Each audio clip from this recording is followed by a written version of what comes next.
Dies ire, dies illa, solvet seclum in favilla.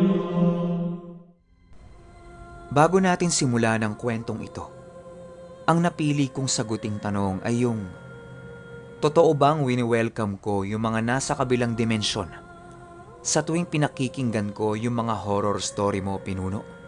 Hindi mo sila wini-welcome. Sadyang nagkakaroon ka lang ng ideya na nandyan sila sa paligid. Tapos lumalakas din yung naturaleza mo. Ibig sabihin, mas lalo kang nagiging aware sa mga nangyayari sa paligid mo o sa mga nakakasalamuha mo. Huwag mong isipin na wini-welcome mo sila kapag nakikinig ka sa akin. Minsan subukan mo din. After mong makinig sa akin, talon ka doon sa kabilang channel ko. Puro comedy doon. Or manood kayo sa ibang YouTube channel na comedy ang content para mabura sa mga isipan ninyo kung ano man yung mga narinig ninyo sa kwento ko. Kumbaga, himagas ang tawag. Subukan nyo. Lalo na yung mga nag-iisa sa bahay, kwarto, o kung saang lupalop kayo ng mundo naroroon. Huwag nyong takutin ang mga sarili ninyo. Dito naman sa channel ko kwentuhan lang naman tayo. Walang takutan. Yun lang. Simulan na natin ang kwento. Ang kwentong ito ay hango sa totoong buhay. Karanasan ito ng isa sa mga kaibigan ni Ate Rose. Taong 1967, Sagay City, Negros Occidental. Itong mga panahong ito, yung kaibigan ni Ate Rose ay namamasukang kasambahay sa Sagay. Di na lang binanggit kung saan banda doon. Itong amo niya na ito, medyo matapobre. Konting pagkakamali niya lang, napapansin ka agad. Tapos palagi nitong gustong binabawasan yung sahod niya. Kaya ang nangyayari, walang natitira sa kanya. Sa sobrang sama ng loob niya, hindi na niya napigilan ang sarili niya. Sinagot-sagot niya ito at pumalag na siya sa amo niya. Gabi nangyari yung insidente. Tinakot niya yung amo niya. Sabi niya, aalis siya doon basta ibigay lahat ng natitira niyang sahod. Dahil mapagmataas itong amo niya, hindi nagpasindak. Ibinigay ang lahat-lahat ng natitirang sahod. Hindi naman ganong kalakihan pero pwede na. Ang mali niya lang, oras na yun ng gabi. Wala na siyang masasakyan papunta sa kapatid niya. Tapos siya pa ang voluntaryong nagsabi na lalaya siya ora mismo kapag nakuha niya yung sahod niya. Ayun na nga, binigay ng amo niya lahat. Tapos pinag-empake na siya.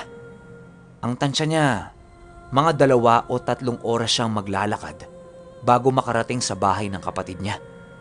Kaya ang ginawa niya, sinabihan niya yung amo niya na babalikan na lang lahat ng gamit niya kinabukasan. Hindi ito pumayag.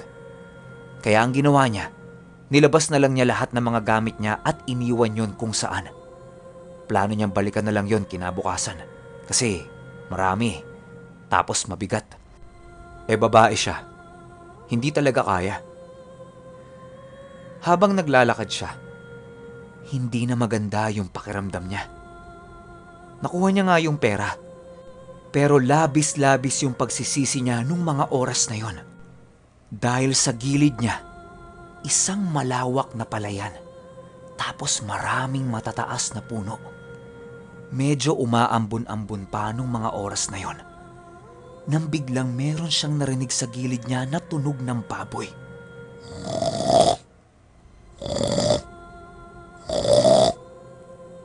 Tatlong beses yung tumunog. Tuloy pa rin siya sa paglalakad.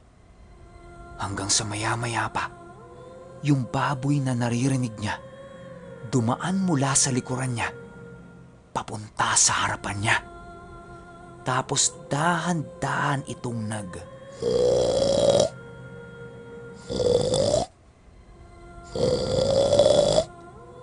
tatlong beses na mahabang tunog yun. Paglalarawan niya sa itsura ng baboy, meron itong mahaba at matutulis na balahibo sa likod. At yung mukha nito, hindi niya gaanong maaninag, pero merong napakahabang 2 pangil ang nakalabas mula sa bibig nito. Akala niya mamamatay na siya nung mga oras na yon. Pero hindi. Yumuko siya at nagdasal. Ayon kay Ate Rose, meron din alam itong kaibigan niya na ito. 4 na salita lang yon. Paulit-ulit niyang dinadasal hanggang sa dahan-dahang umalis yung baboy at hindi na ulit bumalik. Akala niya ayos na. Nung medyo malapit na siya sa bahay ng kuya niya, narinig na naman niya yung pero sa pagkakataong ito, napakalakas na nun. Animoy parang aatake na. Tumakbo siya kasabay ng pagbigkas niya ng 4 na buhay na salita. Nung nakarating na siya sa bahay ng kuya niya, halos sirain niya ang pintuan nun sa lakas ng pagkatok niya. Nung buksan ito ng kuya niya, gulat na gulat ito. Dahil bakit oras ng gabi ay nandoon siya? Alam naman niyang delikado sa lugar na yon. Saksing buhay ang kuya niya at siya sa nakita nilang ginawa nung baboy. Natahimik silang dalawa nung narinig ulit nila yung kasabay niyan. Nakatayo yung baboy sa harap nilang dalawa nang bigla itong tumalo ng napakataas papunta sa isa sa mga puno na nasa gilid ng bahay nila. Doon na nagsisisigaw yung kuya niya. Mura ito ng mura tapos sinasabi niyang kilala niya kung sino yung aswang. Huwag naman mananalo ng kamag-anak. Doon na medyo nawala yung tensyon sa paligid. Pagpasok niya sa loob ng bahay, pinagalitan siya ng kuya niya. Bakit daw naglalalabas ng ganong oras? Pinaliwanag niya yung nangyari sa kanya. Nung medyo naimasmasan na yung kuya niya, pinagpahinga na siya. Kinabukasan, binalikan nila yung mga gamit niya doon sa amo niya. Nung nakauwi na sila, sinalubong siya nung pamangkin niya. Anak yun ng kuya niya. Tuwang-tuwa yun nung nakita siya. Kasi medyo matagal na din nung huli silang nagkita eh. Kaya pinasyal niya yung pamangkin niya kung saan-saan sila pumunta. Hanggang nakaabot sila ng pamangkin niya sa bahay ng ninang nito. Paglalarawan ng kaibigan ni Ate Rose sa bahay ng ninang ng pamangkin niya. Maliit na kubo lang ito. Merong malaking kawa sa likod. Tapos merong malaking puno doon na meron ding malaking tali. Parang pang-aso ata. Pero walang nakataling aso doon. Niyaya siya ng pamangkin niya na puntahan yung ninang niya. Nung kinakatok nila yung bahay, walang tao. Kaya nagpasya silang umuwi na lang. Nung nakauwi na sila, kinuwento niya sa kuya niya yung ginawa nila ng pamangkin niya. Sinabi nito sa kuya niya na pumunta sila sa bahay ng ninang nito. Doon na medyo pumitik yung tenga ng kuya niya. Biglang uminit ang ulo nito sa kanya. Sinabihan niya yung anak niya na wag pupunta sa bahay ng ninang niya kahit na anong mangyari. Oras na malaman niya ulit yun, papaluin siya ng matindi. Nga pala, babae itong anak niya. Hiwalay siya sa asawa kaya silang dalawang magtatay lang ang magkasama. Balik tayo sa kwento. Sumama ang loob ng anak niya sa narinig nito. Kasi nung panahong kasama pa niya yung nanay niya, ayos lang na pumunta siya doon sa ninang niya. Tsaka mabait sa kanya yun. Kaya nagtataka siya kung bakit gano'n na lang yung tatay niya. Kinaumagahan, pinipili talaga siya nung pamangkin niya na pumunta sa bahay ng ninang nito. Kasi gustong-gusto niyang ipakilala yun sa kanya. Kaso ayaw talaga niya. Kasi nga napagsabihan na sila, di ba? Narinig ito ng tatay niya. Kaya ang nangyari, pinagpapalo siya nito. Sobrang sama ng loob ng anak niya nun. Humanap lang ito ng tiyempo at tumakas ito sa kanilang dalawa. Akala nung magkapatid, nasa kwarto lang ito at natutulog. Pero hindi. Pumunta siya sa ninang niya ng 10 oras ng gabi. Tapos makalipas ang ilang oras, bumalik ito sa kanila. Nakatulala ito at parang hindi siya makapaniwala sa nangyari sa kanya. Halos mabaliw ang tatay nito nung nakita niya ang anak niya na galing sa labas tapos tuliro. Ang sabi niya, "Nak, Nak, ano nangyari? Ha? Saan ka galing? Sumagot lang yung bata ng, kay Ninang po. Bigla siyang nataranta kasi ayaw niya nga lumapit yun doon, di ba? Sabi niya, oh, anong ginawa ni Ninang, ha? May masakit ba sa'yo, anak? Ano? Tulala lang yung anak niya. Hanggang sa nagkwento ito. Ayon sa bata, nung pumunta siya sa bahay ng ninang niya, nakita niya itong nasa likod ng bahay niya, doon sa may kawa. Tapos meron itong hinahalo. Lalapitan niya sana. Ang kaso lang, biglang pumasok sa loob ng bahay yung ninang niya, tapos niyakap siya ng napakahigpit. Sabi pa ng ninang niya, "Matagal ka nang hindi pumupunta sa bahay ko Kumain ka na ba?" Sumagot siya nang hindi pa siya kumakain. Lumabas yung ninang niya. Akala niya aabutan siya nung niluluto nito. Pero hindi. Inabutan lang siya ng 2 piraso ng saging. Tapos pinakain siya. Habang kumakain siya, niyaya siya ng ninang niya na lumabas ng bahay. Meron itong ipapakita sa kanya.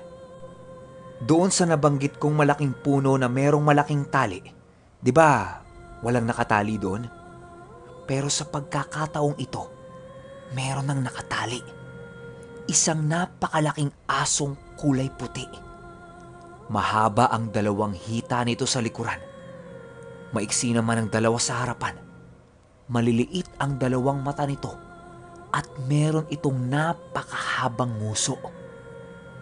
Tinitingnan niya ito habang kumakain ito ng napakaraming uling. Wala itong tigil sa pagkain ng uling. Parang gutom na gutom.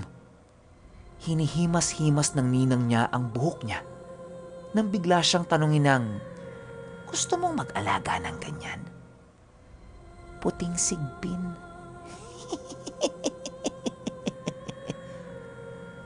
Biglang tumigil sa pagkain yung aso. Tapos tumitig sa kanya. Nag-angil ito sandali. Tapos balik ulit sa pagkain ng uling. Ayon pa sa ninang niya, meron siyang alagang 4 na ganun. 3 itim at 1 puti. Kung gusto niya ay bibigyan siya ng ninang niya yung 1 itim. Pero meron siyang kailangang kainin. Medyo kinakabahan na yung bata sa narinig niya. Kaya iling lang siya ng iling. Tapos sinabi nung ninang niya na babalikan lang niya yung niluluto niya. Sinundan niya. Pero paghalo ng ninang niya sa niluluto nito, merong umangat na 1 buong braso ng tao. Doon na siya sinimulang manlambot. Nagpaalam na siya sa ninang niya. Sabi nung ninang niya, ihahatid na lang siya. Pero umayaw ito. Baka kasi magalit yung tatay niya. Hinayaan siya nung ninang niya. Kaya nung makauwi siya ng bahay, ganun siya katuliro at wala sa sarili. Nung narinig ito lahat ng tatay niya, mura ito ng mura. Ang sabi pa niya, tong si no? Ina talaga Aswang talaga yan Dapat matagal na yang sinunog. Peste yan, peste! Nakatulala lang siya habang nakatitig sa tatay niya. Tapos inaawat na ito ng kapatid niya na, tama na, hindi naman kayo inaano Sige na, matulog ka na. Ayaw magpaawat nung lalaki. Mura pa rin ang mura doon sa ninang nung bata. Hanggang sa napagod na lang ito at nakatulog. Kinaumagahan paggising nila, lahat ng alaga nilang manok at mga biik, patay na. Hindi kinain ng mga ito. Lahat ng mga alaga nila, wala ng ulo. Animoy merong kumagat dito hanggang sa maputol.